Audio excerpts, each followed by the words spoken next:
Hello everybody, कैसे हैं आप लोग? होप सो सब लोग बहुत अच्छे होंगे, अच्छे से डे बाय डे नॉलेज को बढ़ा रहे होंगे अपनी पढ़ाई करके। तो सीधे टॉपिक पे बात करेंगे। हम जो चैप्टर स्टार्ट कर रहे हैं that is human health and disease. इस चैप्टर के अंदर आज जो हम पढ़ने वाले हैं that is level of immunity. बात समझ में आ गई?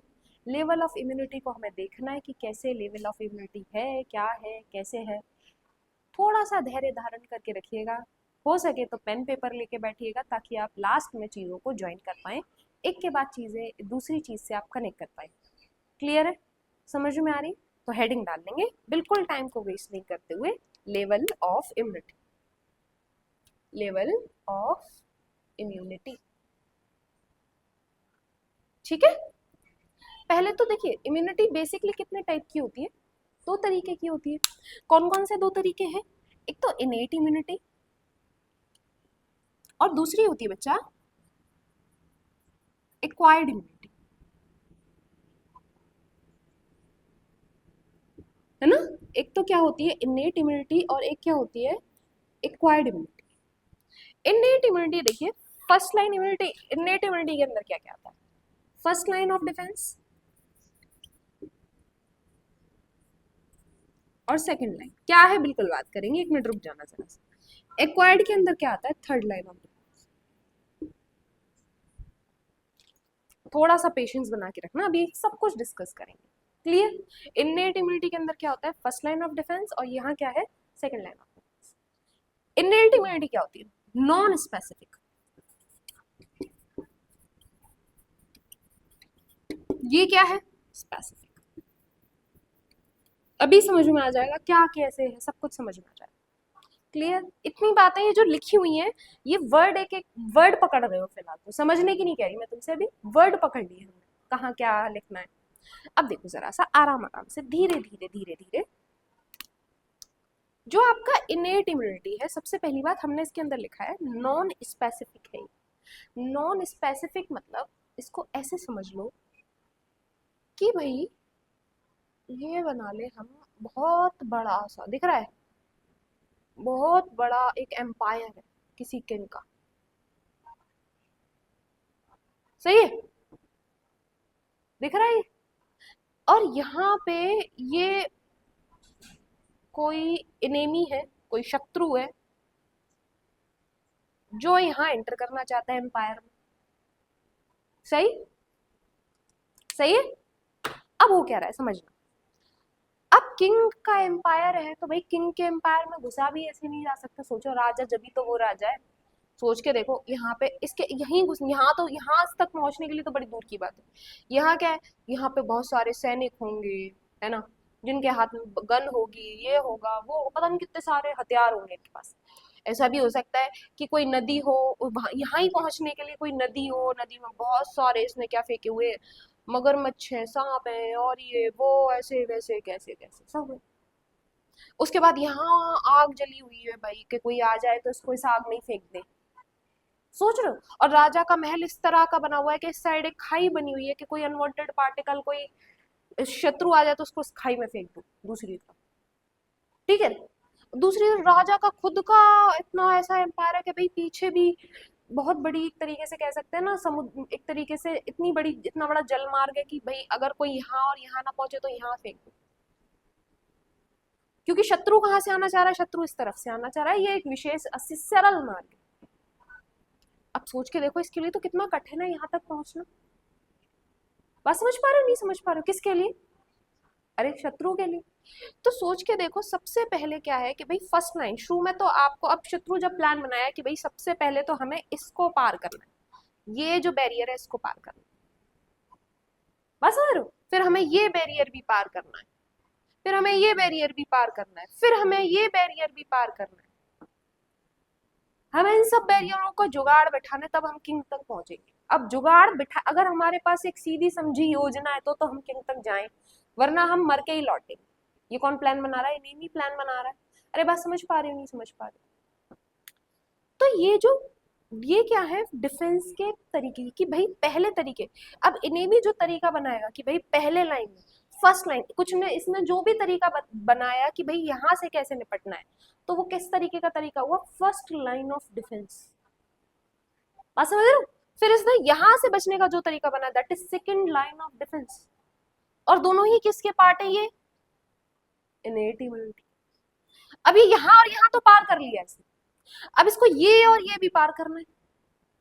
तो ये जो ये पार्ट है किसके हैं? थर्ड लाइन ऑफ डिफेंस के। मेरी बात समझ पा रहे हो? आ पा रही है बात समझ में? है ना? ऐसे ही हमारी बॉडी भी क्या है, हमारी बॉडी भी एक तरीके का बहुत बड़ा एम्पायर, जिसमें बाहर एनवायरमेंट में जो बहुत सारे unwanted particle, may be bacteria, virus और भी बहुत सारे पार्टिकल्स, ये सब कुछ अंदर आना चाहते हैं।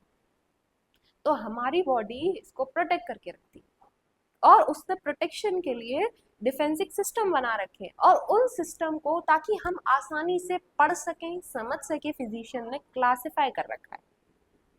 आई बात समझ में? क्लियर हो पा रही है? हाँ। तो जब फर्स्ट लाइन ऑफ डिफेंस में क्या है समझना जरा सा, फर्स्ट लाइन ऑफ डिफेंस में सबसे पहले जो शत्रु आया और जो पहले बार में जो जो बैरियर पड़ा, उस पहले बार के बैरियर को हम क्या कह देते हैं? First line of defence. मैंने आपको पढ़ा है सिलाइवा, टीयर, याद करो, याद करो, लाइसोजाइम, एंजाइम, ये आपने सब कुछ पढ़े हुए हैं, है ना? तो ये क्या है? फर्स्ट लाइन ऑफ डिफेंस है, किस तरीके से बच रहा है ना? क्लियर हो पा रही है मेरी बात? समझ पा रहे हो? सेम चीज हमें याद रखनी है बेटा कि जो आपकी इनेट इम्यूनिटी है नॉन स्पेसिफिक होती है। नॉन स्पेसिफिक मतलब ये शत्रु को मारेंगे तो, पर मारेंगे किस तरीके से, कुछ भेदभाव नहीं करेंगे। मतलब बाहर से कोई हमारी बॉडी के अंदर सेल आ जाएगी तो इसको किल तो करने का काम करेंगे, लेकिन हर सेल को एक तरीके से मारेंगे। मतलब मार रहे हैं बहुत अच्छी बात है, किसी अनवांटेड पार्टिकल को जो हमारी बॉडी में आ रहा है और जो नहीं आना चाहिए उसको खत्म करना बहुत बढ़िया बात है, लेकिन हर सेल को क्या आप एक तरीके से मार सकते हो सकता है कोई सामने तलवार लेके आ रहा हो तो आपको उसके सामने तलवार लेके ही जाना पड़े। अरे हाँ या ना? हो सकता है सामने कोई बम लेके आ रहा हो या कुछ और लेके आ रहा हो, आपको उसी तरीके से जाना पड़े। अरे नहीं सुन रहे हो, है ना? तो ये क्या है? ये हर किसी के साथ एक जैसा व्यवहार कर रहा है, नॉन स्पेसिफिक। जबकि आपकी एक्वायर्ड इम्यूनिटी क्या होती है? पूरी तरीके से दे आर स्पेसिफिक।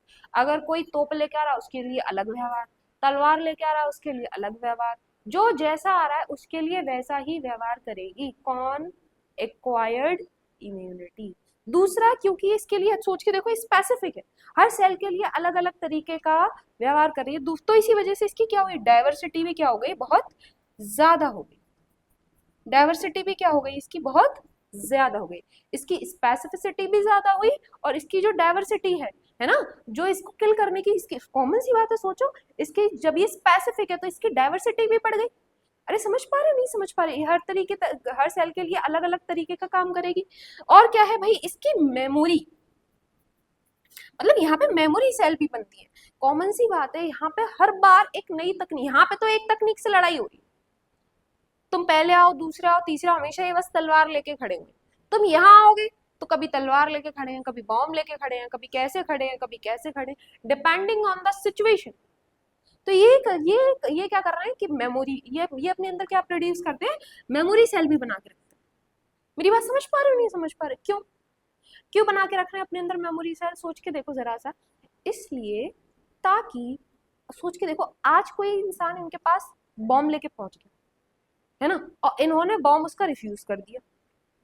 1 2 3 4 5 6 महीने बाद फिर कोई आ गया बॉम्ब लेके, तो अब इनको वापस पूरा प्रोसेस नहीं बनाना बॉम्ब रिफ्यूज करने के पास, इनके पास ऑलरेडी क्या बनी हुई है? मेमोरी सेल बनी हुई। बात समझ पा रहे हो? नहीं समझ पा रहे? तो वापस से फटाफट से उसी सेल के थ्रू काम करना शुरू कर देंगे। बस डिपेंडिंग है मेमोरी सेल कितने टाइम के लिए बनी हुई। ठीक है, समझ में आ रही है? क्लियर हो गई ये लेवल ऑफ इम्यूनिटी क्या है, किस तरीके से? ठीक, बेसिक बातें जो थी वो हमने पढ़ ली क्या? अब आगे देखते हैं जरा सा कि किस तरीके की चीजें होती हैं। ठीक है, मैं इसे रब कर रही हूँ और फिर मुझे बताना।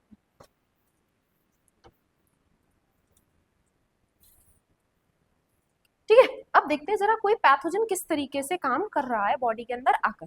ठीक है, चलो भाई, ये मेरे पास हम आ गए पैथोजन भैया को ले, ये हमारे पास आ गए कोई पैथोजन भैया। ठीक है, अब पैथोजन भैया के पास क्या और है? क्या और है? ये क्या लगे हुए हैं? अरे बोलो, क्या लगे हुए हैं पैथोजन भैया के ऊपर? एंटीजन। क्या लगे हुए हैं? एंटीजन। ठीक है, हम क्या चाहते हैं? हम ये चाहते हैं, क्योंकि भाई हमारे पास तो, हमने अभी लेवल ऑफ इम्यूनिटी में देखा हमने, तो अब हम देखते हैं कि भाई ये पैथोजन भैया अगर हम क्योंकि ये चाहते हैं कि पैथोजन हमारी बॉडी में आएगा, डिसीज कॉज करेगा।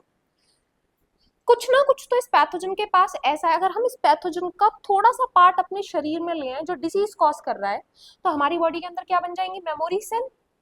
और जब मेमोरी सेल बन जाएंगी तो एंटीजन इसके पास है, एंटीबॉडी हमारी बॉडी बना लेगी। तो एंटीबॉडी एंटीजन एंटीबॉडी रिएक्शन के थ्रू ऑटोमेटिक चांसेस क्या है कि जो डिसीज है वो डिसीज को हमारी बॉडी क्या कर दे भाई, किल कर दे। बात समझ पा रहे हो, नहीं समझ पा रहे हो? हाँ, तो बिकॉज ऑफ कि भाई एंटीजन एंटीबॉडी रिएक्शन होगी जिसके थ्रू बॉडी के अंदर डिसीज होने के चांसेस बहुत कम हो जाएंगे। तो पैथोजन किस तरीके से काम करेगा, जैसे ये मेरे पास है। अब सबसे पहले जब ये बॉडी के अंदर एंटर करेगा तो बॉडी के अंदर कौन से सेल सबसे पहले एक्टिव हो जाएंगे भाई, मैक्रोफेज। एक बड़े से मैक्रोफेज सेल आ गए। जैसे कोई पैथोजन, कोई अनवांटेड पार्टिकल बॉडी के अंदर गया और एक बड़ा सा पैथोजन सेल बॉडी के अंदर आ गया, बड़ा सा मैक्रोफेज सेल, सॉरी कैसा सेल है ये, मैक्रोफेज आ गया, बड़ा सा मैक्रोफेज सेल। ये हमारी बॉडी का हम जानते हैं। अब जब ये बॉडी के अंदर आ गया, समझना जरा सा, फिर क्या हुआ, फिर क्या हुआ समझो। फिर क्या हुआ, इस मैक्रोफेज ने इस पैथोजन को इंगल्फ कर लिया, मतलब खा लिया। अरे खा लिया कि नहीं खा लिया, चलो ठीक है खिलवा देते हैं इसको पहले। इसने इसको खा लिया।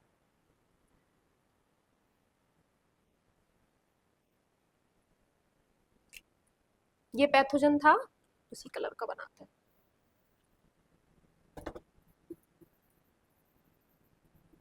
ने क्या किया, इसको खा लिया। ठीक ठीक है, किसने खा लिया, मैक्रोफेज ने। अब जब इसने खा लिया तो ऑटोमेटिक क्या हुआ, ये पैथोजन तो क्योंकि ये अब इसका डाइजेशन करना चालू करे। अब ये पैथोजन तो रहा नहीं बेसिकली, अब ये क्या बन गया, अब इसका क्या बन जाएगा, यहाँ पे भाई इसका डाइजेशन करेगा और यहाँ पे क्या बन जाएगा, वैक्यूल बन जाएगा, वैक्यूल लाइसोसोम। अरे बन गया कि नहीं बन गया, कैसा वैक्यूल बन गया, फूड वैक्यूल बन गया। ठीक है, बात समझ पा रहे हो? अब जब फूड वैक्यूल ये बन गया तो ये वाला ये टर्म ही, इस टर्म को हम क्या कहते हैं, क्या हो गया भाई, फैगोसोम। फैगोसोम, क्योंकि हम जानते हैं कि भाई इसके पास ये पूरी सेल है, या लाइसोसोम भी है, और लाइसोसोम क्या रिलीज करते हैं अपने अंदर से, हाइड्रोलिटिक एंजाइम। जानते हो तुम लोग हाइड्रोलिटिक एंजाइम, है ना। अब फैगोसोम इन पूरा का पूरा ये डाइजेस्ट कर लेगा, किसको, पैथोजन को, सारे पैथोजन को, फूड वैक्यूल सब मिलकर सब इससे डाइजेस्ट कर लेंगे, किसको, ये पैथोजन को।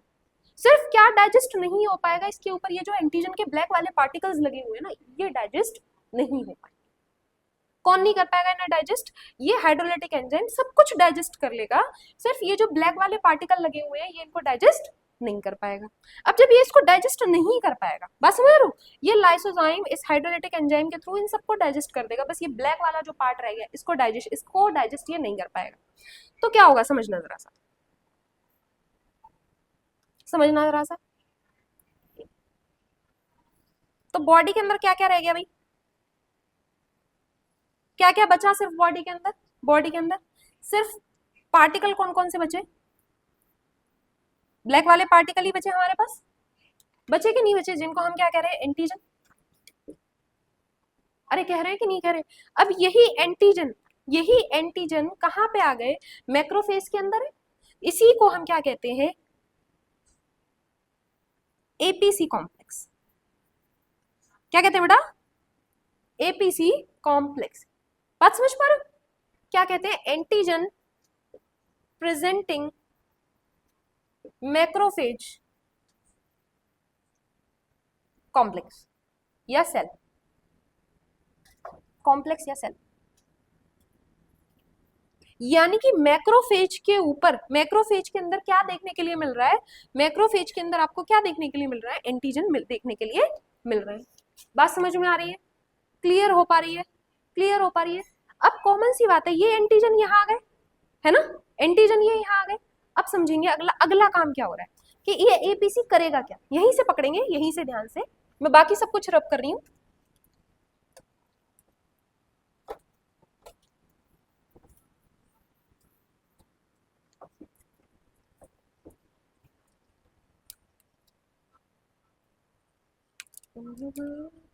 हाँ जी, ये मेरे पास एक एपीसी है, जिसके ऊपर क्या लगे हुए हैं, एंटीजन लगे हुए हैं।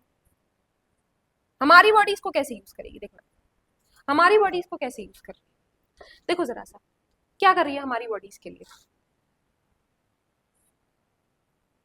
3 केसेस में काम करेगी।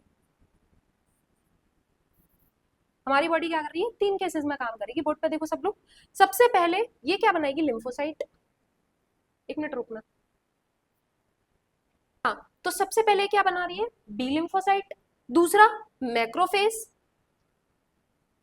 बात समझ रहे हो, और तीसरा मेमोरी सेल। मेरे पास ये एपीसी कॉम्प्लेक्स था। ये एपीसी कॉम्प्लेक्स क्या कर रहा है, समझना जरा सा। ये एपीसी कॉम्प्लेक्स सोच के देखो, इसके ऊपर एंटीजन तो लगे हुए हैं। इसके ऊपर क्या लगे हुए हैं, ब्लैक कलर से एंटीजन, तो तभी से थे। एपीसी कॉम्प्लेक्स कब बना, जब लाइसोसोम ने से ये डाइजेस्ट हो गया था, है ना। अब हुआ क्या कि यहीं पे क्या आ गया, यहीं पे इसी एंटीजन से क्या लग जाएंगे आपके, एंटीबॉडी। अरे लग गए कि नहीं लग गए, कैसे बन गए, वाई शेप स्ट्रक्चर क्या है, 2 हेवी चेन 2 लाइट चेन, सब बाद में डिस्कस करेंगे, अभी से देखो। ये एपीसी कॉम्प्लेक्स इस पे लग गए। सोच के देखो, ये स्ट्रक्चर, ये वाला स्ट्रक्चर हैवी है या ये वाला structure heavy, structure a heavy है या स्ट्रक्चर बी हैवी है, सोच के बताओ खुद ही। ए हैवी होगा या बी हैवी होगा, वजन में कौन सा दिख रहा है तुम्हें, ए या बी। अरे बी, यहाँ तो एंटीजन ही थे, यहाँ क्या है, एंटीबॉडी भी लगे हुए हैं। अरे लगे हुए हैं कि नहीं, अरे लगे हुए हैं कि नहीं। सबसे पहले क्या होगा, इस एपीसी कॉम्प्लेक्स से ये जो बी लिम्फोसाइट है ना, ये बी लिम्फोसाइट आपको दिख रहे हैं ना, तो ये बी लिम्फोसाइट कहाँ है, कहाँ पहुंच गए भाई, बी लिम्फोसाइट कहाँ पहुंच जाएंगे, प्लाज्मा में। और क्या प्रोड्यूस करेंगे, एंटीबॉडी प्रोड्यूस करेंगे। जबकि आपके ये जो मैक्रोफेज है, ये मैक्रोफेज वाले ये क्या करेंगे, एनहांस करेंगे किसको, फेगोसाइटोसिटी को, एनहांस फेगोसाइटोसिस। मतलब कोई भी अनवांटेड पार्टिकल अगर आ रहा है, पैथोजन आ रहा है, तो उसको किल करने में कौन हेल्प कर रहे हैं, ये मैक्रोफेज हेल्प कर रहे हैं। बात समझ रहे हो। और मेमोरी सेल क्या कर रही है, मेमोरी सेल दोबारा से जब भी लड़ाई होगी तो उसके लिए तैयारी कर रही है। किसके लिए, क्या कि भाई एंटीजन तो है, ज्यादा से ज्यादा क्या प्रोड्यूस करके रखूं, एंटीबॉडी प्रोड्यूस करके रखूं। बी बात समझ में आई, क्लियर हुई सारी बातें, मैंने क्या कहा। तो ये क्या है, लेवल ऑफ इम्यूनिटी में किस तरीके से पैथोजन बॉडी पे अटैक करता है और हमारी बॉडी किस तरीके से रिएक्शन करती है एंटीजन एंटीबॉडी की। क्लियर, समझ में आ रही है। तो इसके केस में एक बात और याद रखना कि जितने भी आपके एंटीबॉडी होते हैं बेसिकली वो क्या है, बॉडी के अंदर उनका क्या क्या कर क्या रहे हैं वो। सबसे पहली बात तो ऑप्सोनाइजेशन होता है, नाइजेशन मतलब अपने कोटिंग करते हैं, है ना। दूसरी बड़ी बात क्या है कि न्यूट्रलाइजेशन करते हैं, यानी कि जो पैथोजन जो है उस पैथोजन को क्या कर देते हैं, वो डीएक्टिव कर देते हैं। क्लियर हो पा रही है मेरी बात। और दूसरा प्रेसिपिटेशन करते हैं। प्रेसिपिटेशन मतलब सोच के देखो, जो अनवांटेड पार्टिकल है, जो पार्टिकल है उस पार्टिकल को ही क्या कर देते हैं, भारी। जब वो भारी हो जाएगा तो ऑटोमेटिक उसकी जो गति है वो क्या हो जाएगी, इधर उधर घूम ही नहीं पाएगा। बात समझ में आ रही है। तो इतनी बातें ध्यान रखना, बहुत हेल्प मिलेगी, सारे सवाल हो जाएंगे। मिलेंगे अगली वीडियो में, तब तक के लिए बाय बाय।